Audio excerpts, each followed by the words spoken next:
Hey there friends, thanks for checking in. Here's my Ruger American in 9mm. Already did a tabletop review on this, did another video comparing it with Ruger's SR9.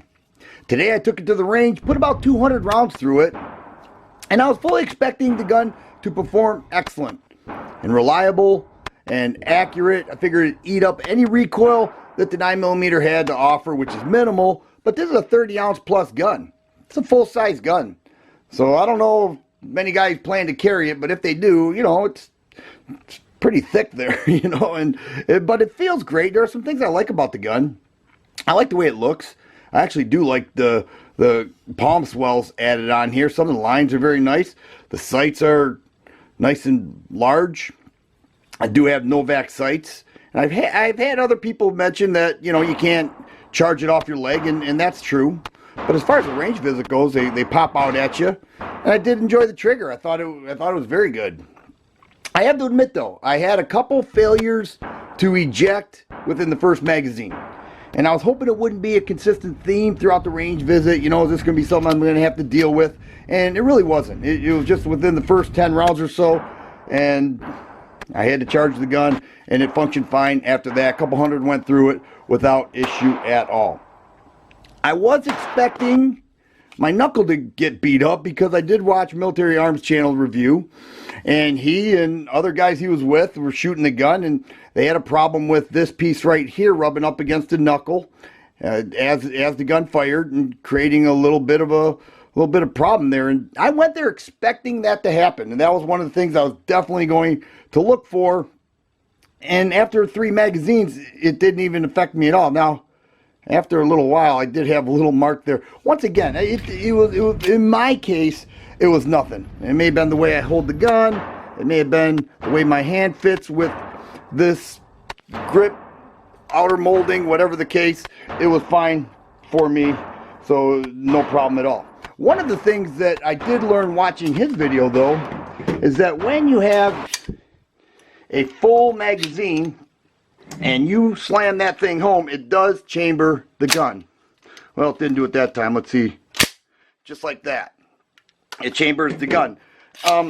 Is that a bad thing? Well, I actually kind of like it. I think it's cool. I know other guns do that as well. Might not be the best thing for a new shooter, you know, to have a round in there and not even know it. But in my case, it didn't bother me too much. I definitely did play with that and actually kind of enjoyed it.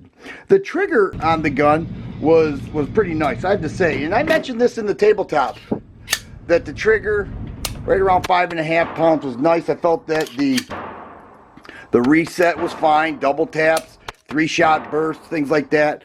It was fine. It felt good, and it felt pretty crisp, I have to say. Now, I do like Ruger triggers.